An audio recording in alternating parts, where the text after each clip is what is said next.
Selamat pagi teman-teman. Hari ini kita akan bicara dengan sedikit lain. Saya Yosef Wijoyo. Di channel YouTube ini kita akan bicara tentang Pharmacy Education Series. Saat ini kita sedang dalam masa pandemi, sehingga proses belajar jarak jauh adalah sebuah primadona atau yang dikatakan sebagai online learning. Nah, hari ini saya akan mengangkat sebuah topik online learning yang ditulis oleh Prof. Indira Dul dan MS Saksi dari, sebentar saya lihatkan dulu, International Education and Research Journal. Ya, saya hanya akan bicara secara simpel saja, yaitu terkait keuntungan dan kerugian dari online learning ini, sehingga Bapak Ibu bisa melihat apa yang seharusnya mahasiswa peroleh selama online learning dan hal-hal yang kira-kira yang kerugian apa yang terjadi pada waktu online learning sehingga kita dapat meminimalisir tingkat kerugian itu. Baik. Saya besarkan dulu ya untuk para penonton di YouTube. Ya. Jadi keuntungan dari online learning ada beberapa hal ya. Kalau boleh saya sampaikan di sini yaitu terkait accessibility. Artinya dengan online learning ini setiap mahasiswa dapat belajar dari mana saja, ya, dari mana saja, tidak harus datang ke tempat kuliah tersebut, ya. Dapat belajar di mana saja, ya, dapat berbeda kota, ya, dimanapun mereka berada itu tidak ada masalah, ya, itu seperti itu. Dan mereka dapat belajar dari rumah, ya. Yang penting adalah bahwa ada akses terhadap internet. Ini yang paling penting adalah itu. Jadi masalah ini yang menguntungkan adalah mereka dapat belajar dari mana saja. Lalu yang kedua, online system learning ini membuat proses belajar itu menjadi personalized ya. Jadi mereka dengan belajar secara online dengan membaca lebih dulu berbagai sumber informasi, maka mereka itu akan berusaha mengkonstruksi sendiri pengetahuan apa yang akan mereka peroleh terkait kontennya, tujuannya, skill yang ingin mereka peroleh itu mereka akan meng-create sendiri. Jadi lebih personalized ya, lebih personalized sehingga ini akan sangat bagus. Kalau personalized maka diharapkan bahwa itu akan mereka memiliki motivasi yang tinggi, kemudian confidence yang tinggi, terus bisa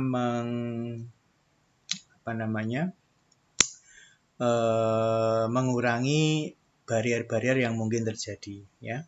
Tapi karena ini terkait kuliah, tentunya Bapak Ibu juga harus mendesain sehingga mereka ini menjadi senang dengan proses online learning ini. Tapi secara riset ini mengatakan bahwa personalized learning ini akan membentuk kualitas mahasiswa yang lebih bagus.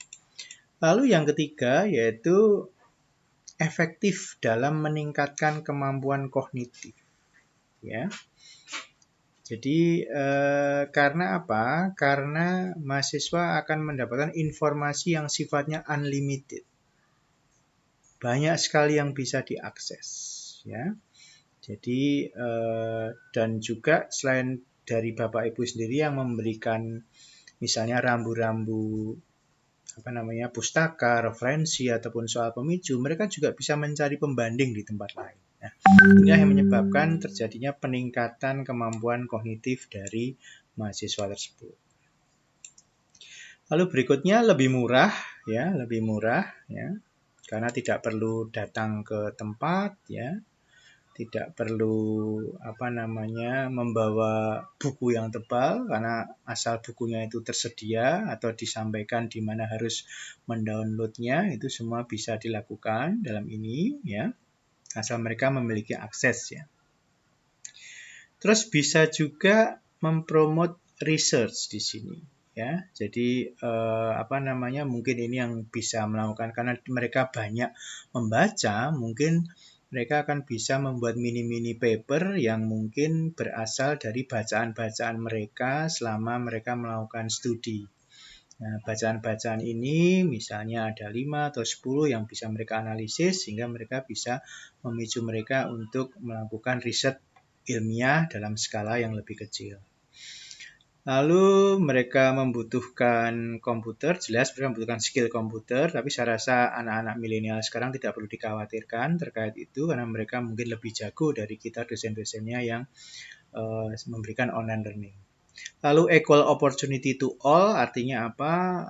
Ini memberikan kesempatan yang sama pada semua untuk belajar. Jadi mereka akan bisa siapapun bisa mengakses sumber informasi yang sama, mencari informasi yang sama, dari mana mereka memperoleh dan sebagainya, itu mereka memiliki kesempatan yang sama.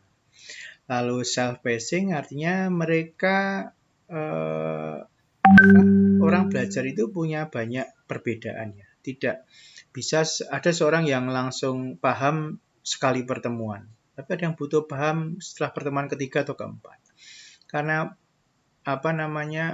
sumber informasi itu dapat diakses setiap saat dan tersedia di mana-mana, mereka dapat belajar itu sewaktu-waktu. Misalnya mereka jenuh, mungkin mereka akan berhenti. Tapi misalnya mereka sudah on fire lagi, mereka akan mengambil lagi. Itu seperti itu.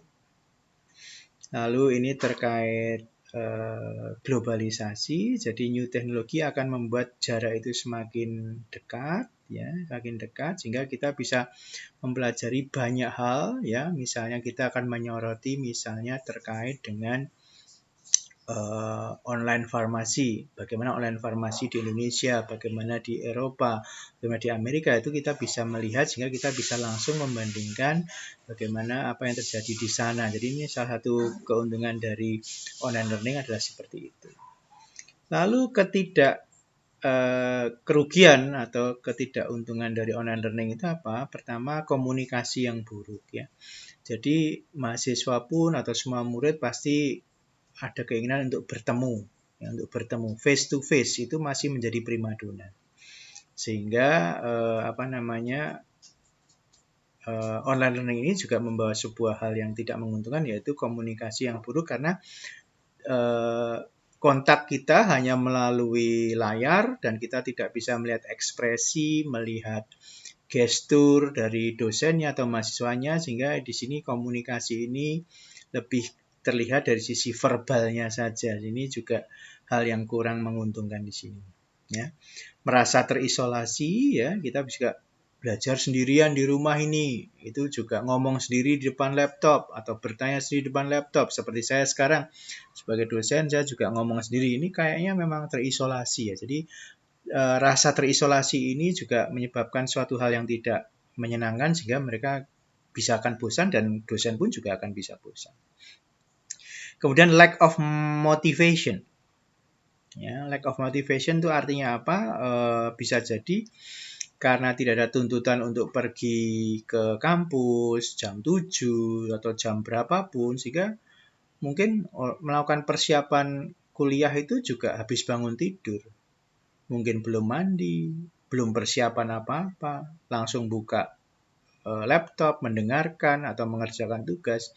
Di sini bisa lama-lama menyebabkan motivasi yang turun begitu. Sehingga setiap dosen di sini ada tantangannya adalah bagaimana mengajak mahasiswa untuk selalu termotivasi melalui proses pembelajaran online ini, karena kita tidak tahu pandemi ini akan berakhir kapan. Lack of fun itu terkait kuota. Jadi kalau kuotanya itu terbatas memang menjadi tidak menyenangkan, ya, koneksi internet buruk dan sebagainya. Nah, untuk itu seorang guru, seorang dosen dituntut untuk mampu secara kreatif meng-create proses belajar yang membuat mereka itu tidak terlalu banyak kehilangan kuota. Ada variasi antara misalnya video pembelajaran dengan soal pemicu ataupun mungkin diskusi dan sebagainya. Jadi itu kita bisa memilihkan sarana-sarana teknologi yang membuat itu lebih murah. Ini adalah tantangan, ya. Jadi misalnya upload video di YouTube yang di bawah 15 menit itu kuotanya kecil. Itu bisa hemat kuota. Kemudian mungkin melakukan perekaman lebih dulu lalu dikompres, itu juga menghemat kuota. Memakai WA group itu juga lebih kecil kuotanya. Lalu lack of quality ini terkait dengan persiapan dosen dalam menyiapkan course online ini. Kalau kita hanya memberikan PowerPoint tanpa kata-kata, PowerPoint bisu ya, saya istilahnya gitu, itu ya nggak ada gunanya. Berikan video yang ada kita bicara ini dan syukur ada gambar kita yang seperti gambar saya di sini. Ini menyebabkan adanya kedekatan ya, adanya kedekatan sehingga orang menjadi tidak boring untuk mendengarkan. Itu seperti itu. Lalu kemudian tempat, poor access, ini masih sangat, kalau tadi terkait uang, terbatasan kuota, poor access di sini terkait dengan akses yang mungkin kurang bagus ya, akses yang kurang bagus yang ada di daerah-daerah tertentu yang mungkin sinyal internetnya menjadi kurang. Itu seperti itu ya. Jadi itu keuntungan dan kerugian. Ada sedikit tambahan mungkin sebentar, ada 3 terkait psikologi, aspek psikologi terkait online learning. Yang pertama terkait frustasi. Orang bisa frustasi karena pada dasarnya manusia adalah makhluk sosial sehingga mereka lebih senang untuk bertemu, berdiskusi secara langsung. Penggunaan online ini lama-lama memang bisa menyebabkan frustasi ya. Kemudian juga kecemasan ya. Kecemasan bisa melanda kalau apa? Misalnya diberi waktu untuk upload hasil itu jam 1:30. Ternyata pas 1:30 listrik mati. Sehingga tidak bisa upload. Bertemu WA sama dosennya atau mengatakan wah tidak bisa diulang. Nah, ini hal yang menyebabkan frustasi atau kecemasan. Jadi hal-hal seperti ini sebaiknya diantisipasi. Mungkin jangan sampai memberikan waktu yang sangat ketat sekali sehingga sulit untuk yang aksesnya itu tidak mudah. Ya. Bisa juga mereka menjadi depresi karena apa? Karena mungkin karena tugas yang sangat banyak. Dengan online learning ini kesannya pekerjaan sedikit ya, tapi ternyata juga banyak juga ya. Begitu saja yang ingin saya sampaikan. Terima kasih atas kesediaannya untuk mendengar. Sampai jumpa lagi.